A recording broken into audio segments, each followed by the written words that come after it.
What time do we do? No, I'll keep this on. Somebody else. When should we get over there? What time do we meet? The Rio Santiago is just one of the many big rivers that feed the monster river Amazon. Beginning here, where the jungle merges into the Andes Mountains, the rivers flow east for 3,000 miles across the whole of South America. 500 years ago, the conquistadors from Spain traveled here in search of gold and silver treasure. This has always been a place of danger and adventure.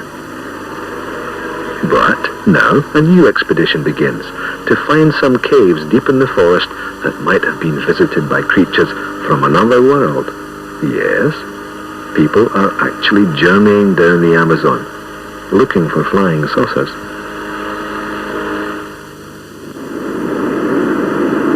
We're at 17,000 feet. Everything was routine. Then my co-pilot yelled, "What's that? Port 10 o'clock." I saw it in front of us, a bit lower, moving really fast. It stood still in the air for a second, then it vanished under the starboard wing. It was silver, and it seemed to glow, like you'd see in a comic book. After landing, we heard some Navy pilots reported exactly the same thing. That's a typical UFO report. It happens as many as 300 times a day. The whole world is UFO crazy. South America more so than most places. There's a strange legend in the making here, a brand new legend tailor-made for the space age. The gimmick this time is that it's about flying saucers from long ago, before the history of our world was even written. It's a funny story, so listen closely. Somewhere here in Ecuador, there's a man called Juan Moritz, who found fabulous lost caves in the Amazon jungle. Presley Norton is a local archaeologist who knows the background. When Juan Moritz showed up here in Ecuador, the stories about the caves had been going around for some years. He, in fact, heard about the caves and what they supposedly contained from someone called Andres Fernandez Salvador. After that, Moritz went to the caves, as I understand it, then came back and made some very detailed claims about their content. You can read about it in a paperback book called Gold of the Gods by Erich von Daniken, the popular science writer. That's how this Amazon adventure got its start.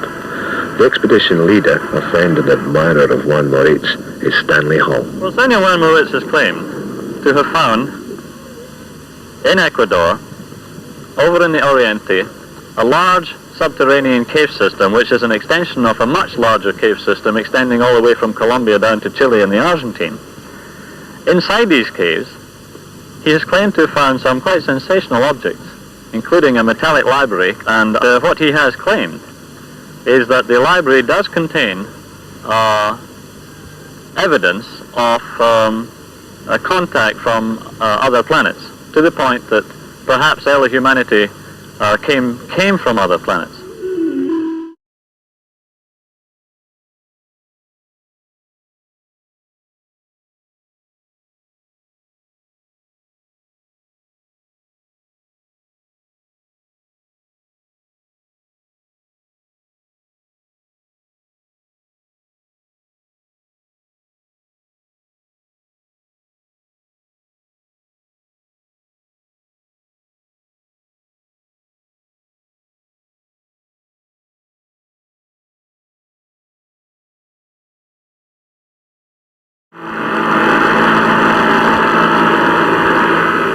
The journey from base camp is upstream on the rain-swollen Santiago, following the route von Daniken mapped out in his book. It must be the only treasure map you can buy in Woolworths. You head for the point 3 degrees south of the equator, where the Santiago meets the Rio Cuangos. There, a jungle track should lead to the caves of Los Tayos.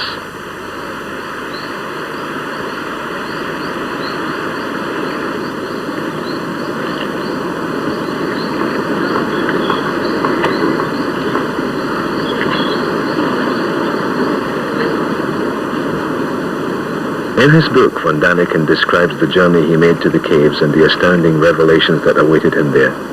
He claims to have found more proof for his theories about gods visiting us long ago in spaceships. He backs it up with the written testimony of the mysterious Juan Moritz, a sworn statement lodged with the authorities in Ecuador. 2, 3. 2, 3. I, Juan Moritz, in the region of Maroña, Santiago, within the Republic of Ecuador, have found objects of great cultural and historical value to mankind. The objects form a metal library containing what could be a history of man on Earth, and are distributed in caves throughout the region.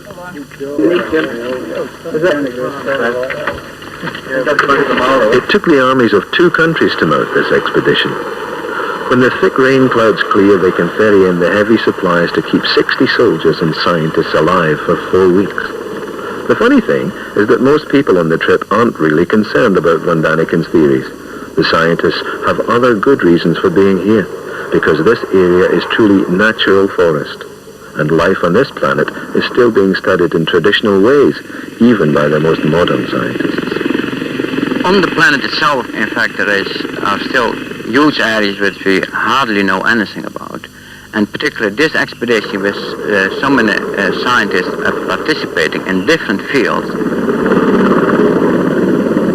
There's still a great deal to be learned. For instance, in this area, we don't even know what species are living here. Never mind what they're doing, where they're living, or how much they're eating. It's a very complex system. Analysing the plants in the field here, we've got a fair chance that some 10 to 15% of everything that we collect is going to be completely new to science. The tropical forest was the first home of man on this Earth. But these claims of von Daniken add something completely new to the usual version of how we got here. It goes something like this.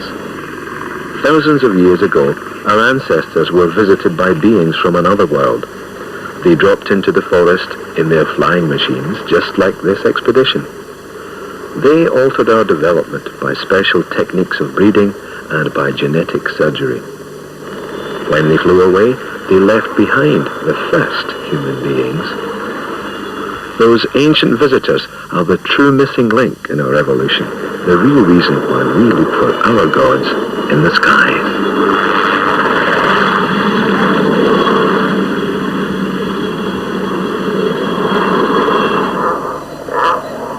It's a fantastic explanation, but it has its believers, and they are trying to convince the rest of us that this world had a true Garden of Eden.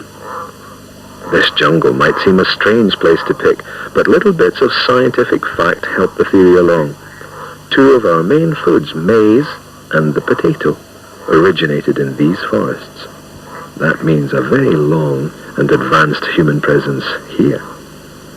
For von Daniken, the world is full of that kind of evidence for this amazing version of the past. Juan Moritz's caves are just one little part of the story.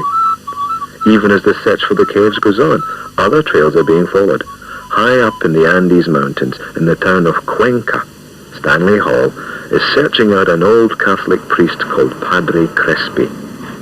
He's one of the heroes of von Daniken's book. He says the old man has objects taken from the caves by local Indians over the years.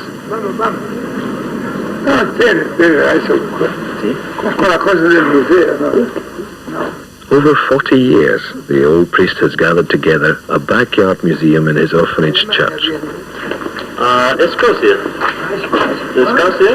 Moritz has told Stanley Hall there are certain special pieces to look out for, like in all the best treasure trails.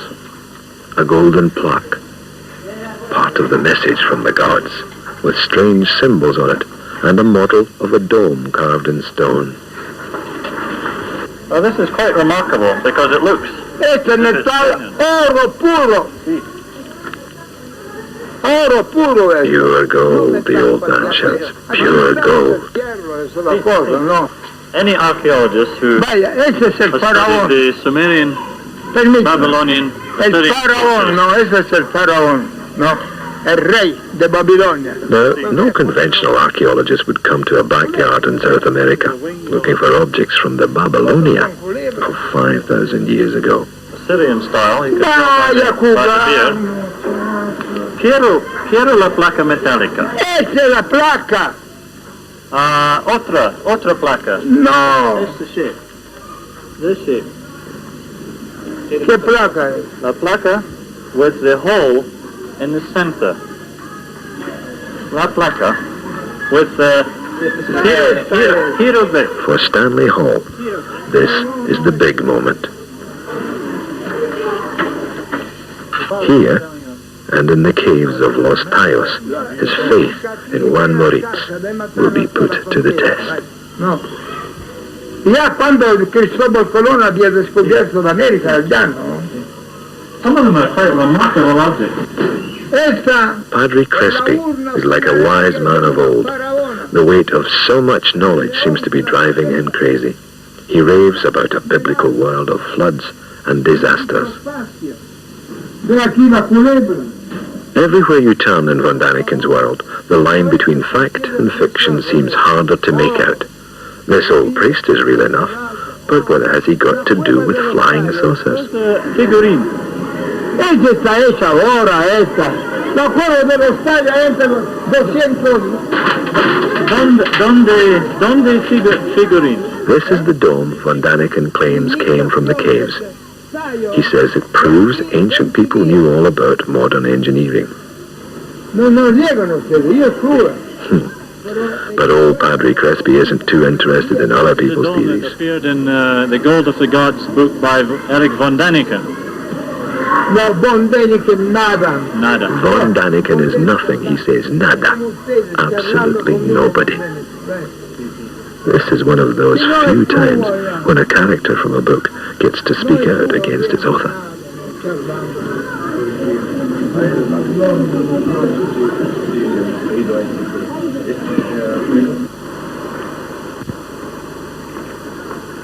Back in the jungle, the caves have been found. They exist. And there's no doubt it's the right caves. Close beside them, the remains of Moritz's old camp have also been found. This is where he pitched his tent when he discovered the caves in July 1969. July 69, while the rest of us were watching American astronauts land on the moon for the very first time.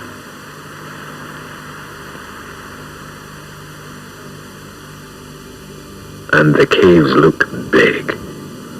Maybe even as big as promised. The expert caving team got the first look at this brand new underground world. The only way in is down the main shaft, a slow two-man dangle at the end of a wire cable. 14 feet a minute they descend, down a vertical shaft 160 feet deep.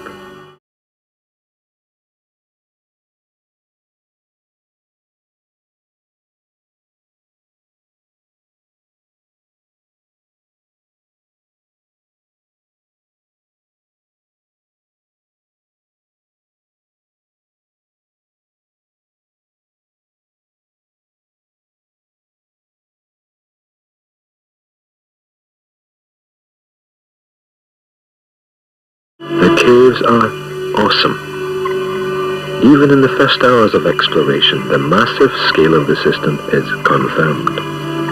Easily the biggest in South America. Mile upon mile of unexplored tunnels. Huge chambers and passageways.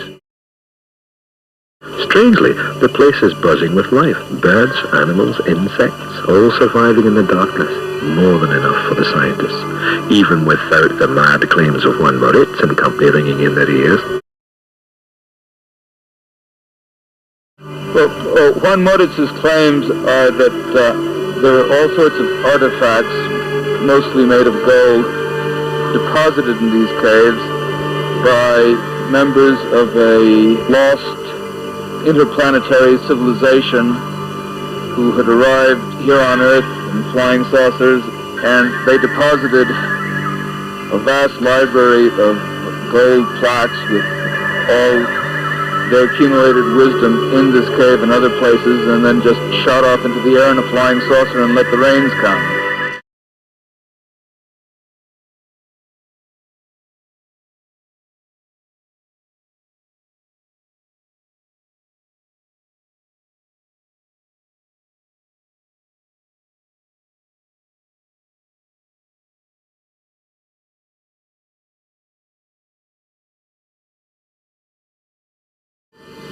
The moon shines down on the little camp in the jungle, reminding everyone of the weird connection between out there in space and the big hole in the ground under their feet.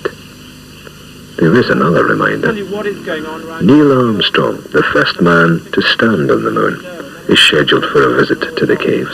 So if I was Neil Armstrong, I'd be down here like shot, because although he may have travelled a lot, he is unlikely to get to this part of Ecuador again, so I've thought that we They don't talk about it much, but everyone has the crazy Von Daniken stuff at the back of their minds. Is it just science fiction dressed up as fact? It all comes down to one simple but dramatic choice. Either you believe that our little planet is part of a living universe with other worlds and other beings for us to meet in an exciting future, or you choose to believe the complete opposite. Accept that we are totally alone in space, the only planet in the whole universe with intelligent creatures roaming its surface. There is one other choice. Don't think about it at all. Is there any other burning issues?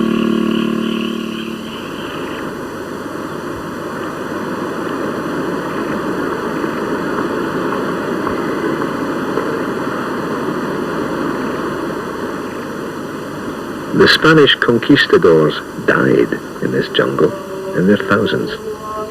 It was a hostile, unknown world with the terrors of yellow fever, cholera, dysentery, savage Indians. But today, the same jungle doesn't frighten anyone. So what's changed?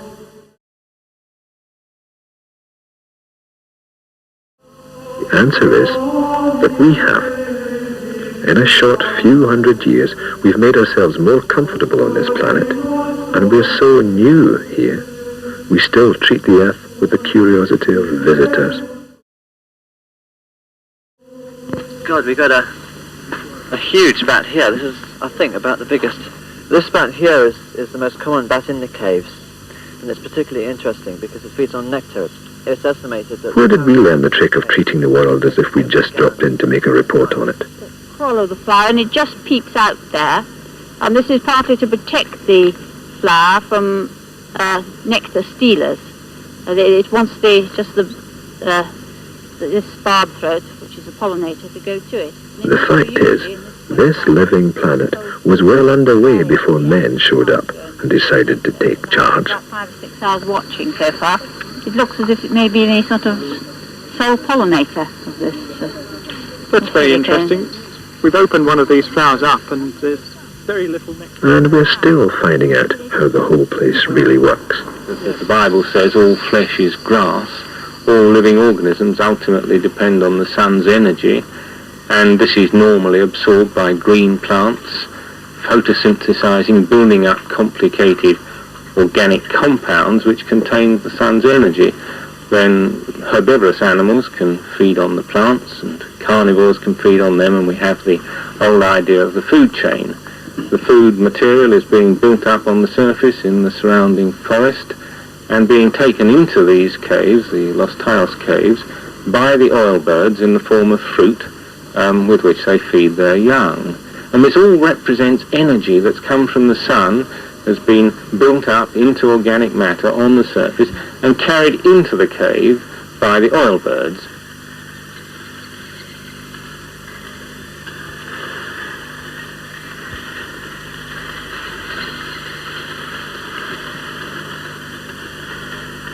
Most people aren't interested in all the scientific details, only in the big question.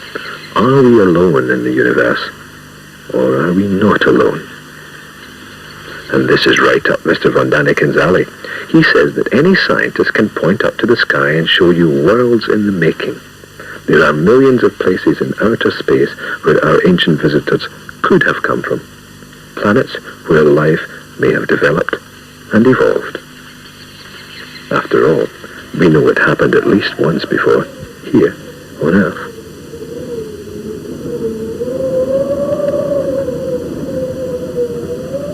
Any scientist will tell you the neat little story about how life came to this once dead planet.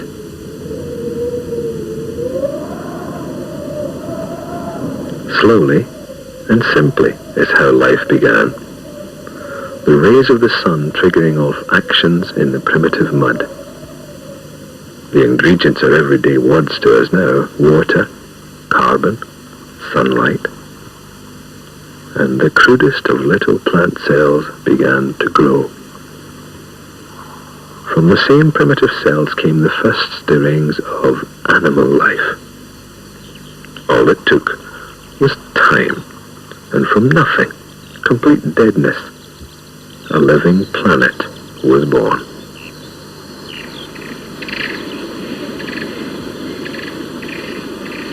For me, the type of land that would typify the Earth would be tropical jungle, I think, yes.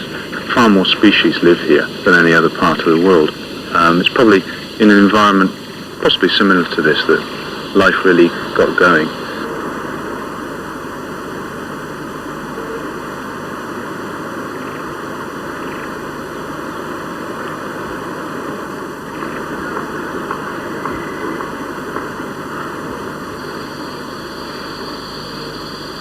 It's a beautiful planet, a beautiful living machine with everything working like clockwork. But guess what? There's one animal that doesn't fit perfectly into this Garden of Eden. More evidence for the Von Daniken Brigade, because there is a lot, a very great deal, that we don't know about our own development. Scientists used to talk about the missing link. It's actually a gap in our knowledge of millions of years. Man moved out of forest like this at a very, very early stage in his evolution. Man moved out of rainforest onto the savannas, primitive man. And that's where he really started to learn and to behave as we now do, standing on two legs, learning to use tools, hunting, etc. Left the forest behind. Did it take outside influence to make us the way we are? So different from everything else that lives on this planet. Out of 6 million years of our own development, we have collected less than 15,000 years of history. That incredible gap of millions of years allows Von Daniken to get his foot in the door. To any challenger, he can simply say, "Prove it. Prove that I'm wrong." That's made up. As the exploration begins back in Europe, Von Daniken is taking no chances. He tells the press we might be at the wrong caves. He mentions other caves 15 kilometers away. Moritz in Ecuador is silent and as elusive as ever. So the cave visitors are truly on their own. They do get the odd bit of news every night on the camp radio. Some terrorists are executed in Africa. England beat Australia in another test match. A farmer in Brazil sees a flying saucer. You know, the usual stuff. So we're sliding down the Lost Terrace entrance shaft. This is a 160-foot free-hanging drop. I'm going the easy way. Now, the Indians have been coming down here so we gather from the archaeologists, for about 3,500 years. And there's evidence that they've been down here hanging on vines and lianas, jamming pieces of wood into cracks.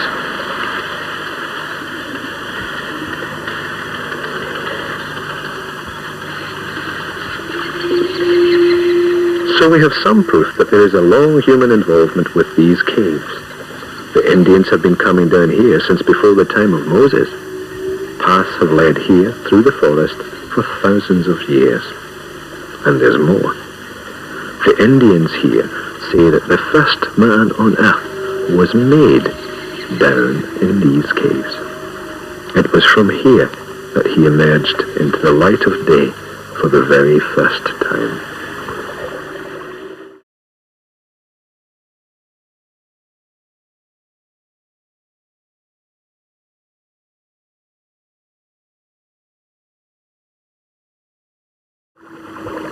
So these caves do have links with a distant human past. You can even identify the photographs Von Daniken used in his book, the walls that he claimed were made by laser beams long ago. But no sign of flying saucers or gold yet.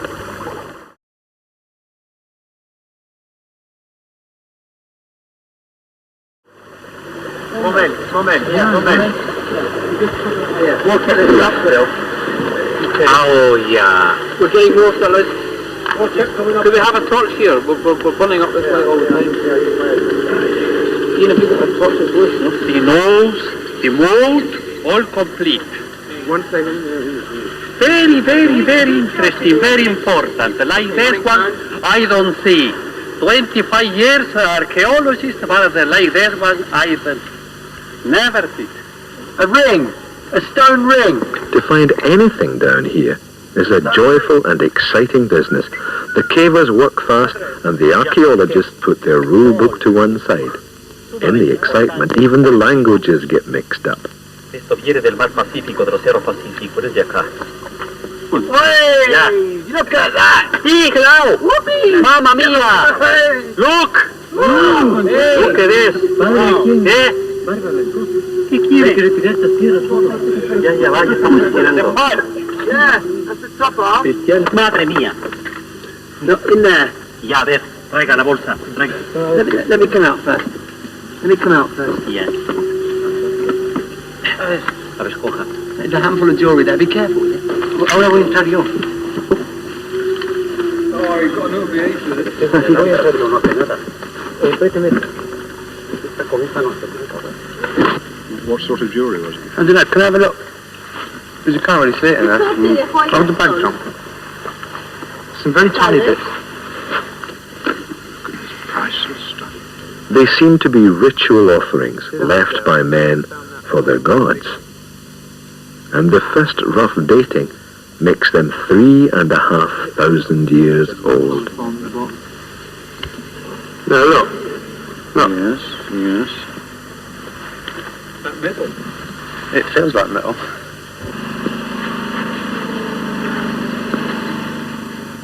So, 1,500 years before the birth of Christ, the caves were already important enough to be a sacred offering place. And the men who made these objects and worshipped these old gods were men very much like ourselves, with their own civilization, and by then, even their own history.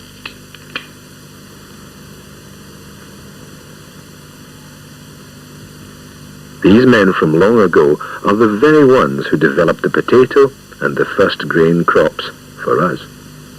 But, like us, they felt a bit lonely on this planet. Like us, they were so very different from everything that lived, they needed their gods to keep them company.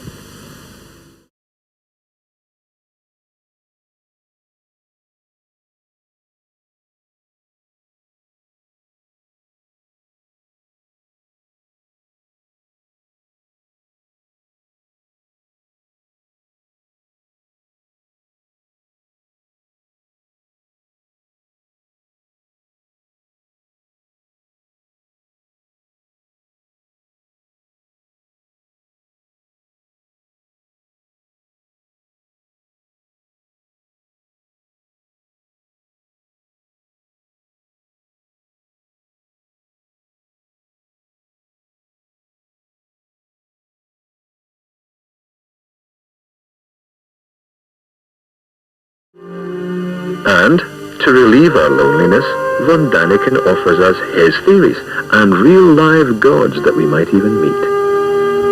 These caves, he says, come to us from a time when the gods were here, on Earth, creating men. To explain it all, he simply put our old-time gods in the skies into spacesuits.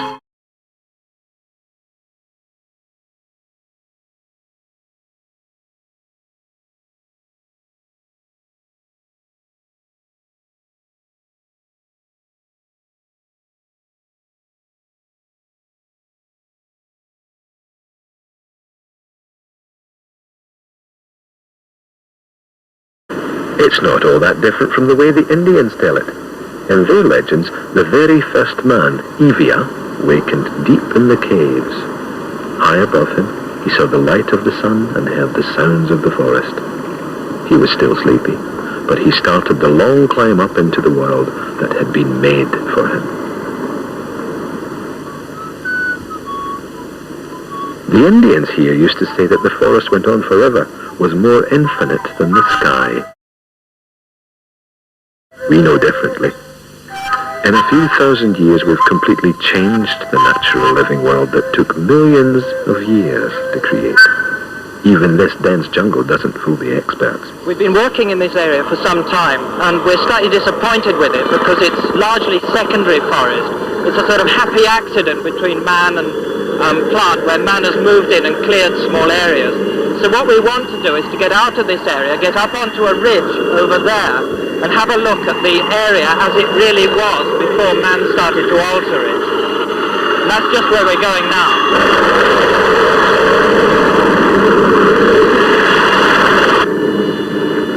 The world can't stand much more of man's alterations. Preservation might seem like a trendy business, but it's critical too. Every day, 20,000 acres of this forest are destroyed by farming and roads and industry. Every year, 70 million more people come into the world. If this goes on, we'll only have 2 square feet of planet each in a couple of hundred years to live on and eat off. Von Daniken says we're making a mess of the world because we don't really belong. We're truly aliens. That's another little proof of his. But it does some good if it can make us more aware of our problems.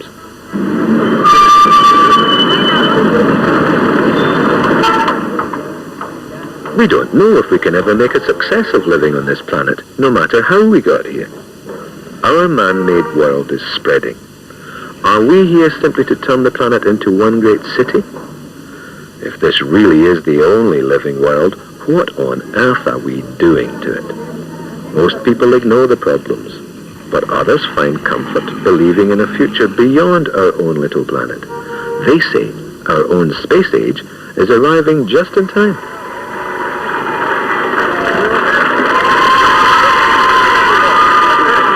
Neil Armstrong blasted off in his rocket ship and became the first man to stand on our moon. That was the real start to our space age. It's only a matter of time until men from Earth begin to inhabit the universe. That's the most exciting truth of all. 10 years after his voyage, he is still someone really special. He can't stop us turning his private visit to the caves into a regal occasion. Visiting Quito, I came to tell of my experiences. But this time, I come to learn. We've come a long way since that first ancestor of ours picked up a club and decided to take charge.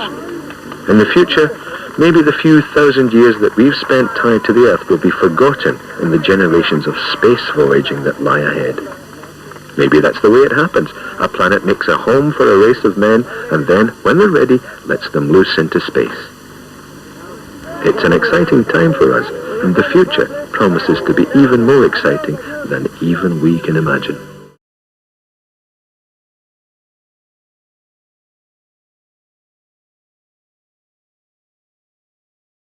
So, it makes sense that we found the first of our space age legends right back in the Garden of Eden, or at least underneath the garden, in the caves that Juan Moritz found. The cavers named the largest chamber Stanley Hall, after their leader. Juan Moritz, still elusive and shy of the camera, insists that his revelations will one day change the world. He says he is busy translating his finds and will reveal all in 1980. Von Daniken still mumbles about it being the wrong caves, despite our photographic proof. He has, of course, found his own pot of gold. His books have sold over 15 million copies. Well, this is a plaque that appears in Von Daniken's book. You can get some idea of the scale of it. No. This particular character here, I've noticed, appears on the cheek of Chief Mayambe, who is the military head of the Shuaras down near Las Cuevas de los Tayos. Oiga, Polinicio, Shuara, nothing. No. No hablar de Shuara. No, Father Crespi said, Babilonia, It is Egipto, quiere ver fuego. La Shuara, otra película, yo hice una gran película de los Shuara. Sí, padre. Pero 400 y más Sí. copias, todos lo han querido a esa, ¿no? De Washington, ¿no? la reina e Uber stavano insomma guerra per la reina. Padre Crispy's collection is still much of a mystery. Conventional archaeologists won't risk their reputations to come here and make sense of it all. No one will date his objects or attempt to translate the writings, and that helps to keep the legend of Los Tayos more or less intact. Legends are elusive things, even face to face. If they weren't, they wouldn't be legends. Libro di storia. It contains some history of a previous civilization. Wouldn't it be perfect if it was all written down for us? If those gods of ours had in fact left us all the answers, then we wouldn't need fancy theories and madmen and space-age fairy stories. And that's how the whole thing started. A few facts gleaned from modern science, a few wild suggestions offered as proven facts, and a world full of people desperate for something to believe in. The icing on the cake is the neat way that the Holy Bible is given a place of honor in the catalogue of proofs.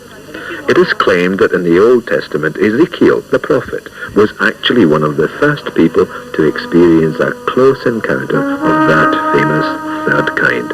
Listen to this.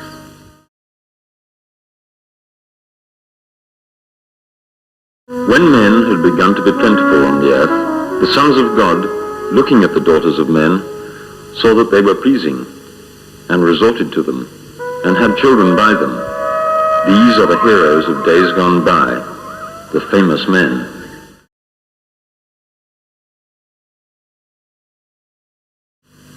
As I looked, behold, a stormy wind came out of the north, and a great cloud with brightness round about it, and a fire flashing forth continually, and in the midst of the fire, as it were gleaming bronze. At first I didn't believe what I was seeing, and I called out to Stan, and we stood on the porch together, and we both watched it. You could make out a round outline moving slowly over the roof of the garage.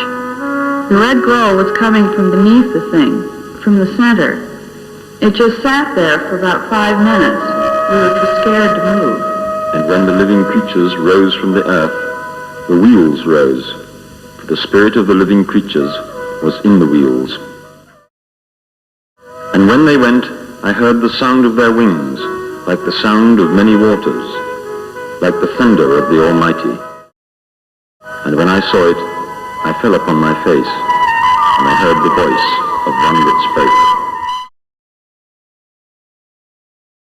I don't think the world's at all a special place. It's quite possible this type of world could occur elsewhere. There's no reason why not. Statistically, I think it's probable, as far as I remember. But it's just a series of coincidences, really. It started all off. It's built up into a very complex system. I guess that's what most of the scientists here are trying to look into. But I don't think there's anything particularly special about it, or unique even. The world may not be unique, but we're the first generation to realize it. It helps loosen another tie between us and our forefathers. 20 years ago, the Shiwara Indians around the caves were still living their old-style life. Savage headhunters who had terrorized the Amazon for centuries. Now, for better or for worse, things have changed. We know them, and they've gotten to know us. The same thing happens all over the world.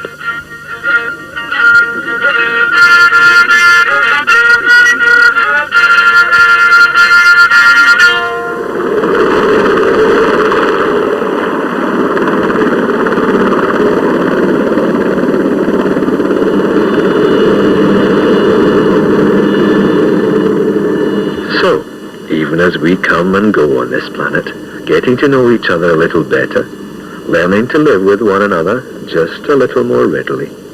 Maybe it's simply a big rehearsal for the future we'll all have beyond this planet, and for the meetings that could await us. Maybe we'll be the gods in spacesuits. Now wouldn't that make the legend of Los Tayos really worthwhile?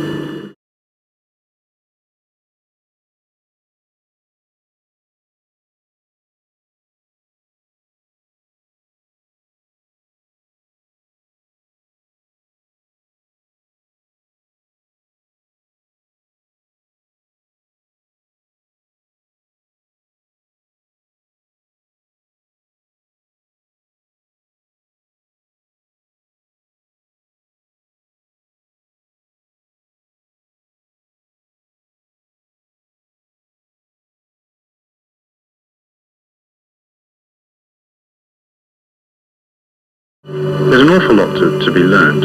And also, science changes very much. It's not a matter of just learning things and then that's it. The way you look at things keeps changing. So you want to know new things.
Yeah.